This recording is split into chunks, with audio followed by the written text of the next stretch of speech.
Welcome to Pindar Poetry. We hope you learned something new. You begin by confirming prerequisites. Your Android device is updated, has a screen lock, and you are signed into your Google or supported account. Now open the app or website that offers Passkey sign-up and pick Use Passkey. When prompted, choose to create a new Passkey on this device. This stores a private key locally and registers the public key with the service.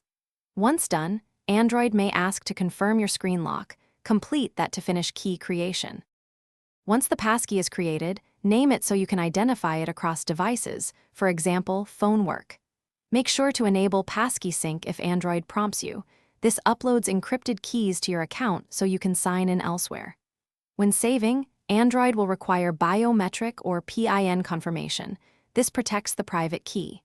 If you use a password manager that supports Passkeys, link it now. Otherwise, Android handles storage and future use automatically. To sign in, pick the Passkey option on the site or app and choose your stored Passkey. Then confirm with fingerprint, face, or PIN. If it fails, first make sure device time is correct, account sync is active, and your screen lock hasn't changed. These often break authentication. If you can't recover access, use the service's account recovery or create a replacement Passkey on a second trusted device. One tip: keep at least one alternative sign-in method available until you. Thanks for watching. Consider subscribing if we helped you.